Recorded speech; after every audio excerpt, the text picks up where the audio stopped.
Praise the Lord. கர்த்தர் நல்லவர். இந்த நாளில் கூட உங்களை சந்திப்பதை குறித்து மிகுந்த மகிழ்ச்சி அடைகிறேன்.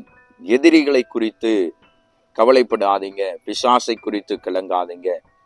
நம்முடைய தேவன் சீக்கிரமாய் வந்து உங்கள் சத்துருக்களை அவர் காலின் கீழே நசுக்கி போட அவர் வல்லவராக இருக்கிறார். இதை குறித்து அப்போஸ்தலனாகிய பவுல் ரோமருக்கு எழுதும்போது இப்படியாக வசனத்திலே அங்கே எழுதப்பட்டு இருக்கிறது. நான் வாசிக்கிறேன். அது ரோமர் 16 அதனுடைய 20வது வசனம். அங்கு சொல்லப்பட்டிருக்கிற வார்த்தை, சமாதானத்தின் தேவன் சீக்கிரமாய் சாத்தானை உங்கள் காலின் கீழே நசுக்கி போடுவார்.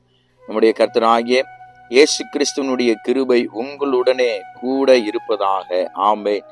சீக்கிரமாய் உங்கள் சத்துருக்களை கர்த்தர் உங்கள் காலின் கீழே அவர் நசுக்கி போடுவார். நம்முடைய இயேசுவானவர் நமக்கு ஜெயம் கொடுக்கிற தேவனாய் இருக்கிறார்.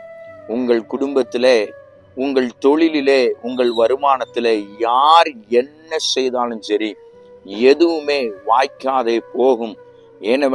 ஏனென்றால் நம்முடைய தேவன் நம்மோடு கூட இருக்கிறார். யாக்கோபின் தேவன் நம் துணையாய் இருக்கிறார். இஸ்ரவேலை காக்கிறவர். அவர் உறங்குவதும் இல்லை, அவர் தூங்குவதும் இல்லை.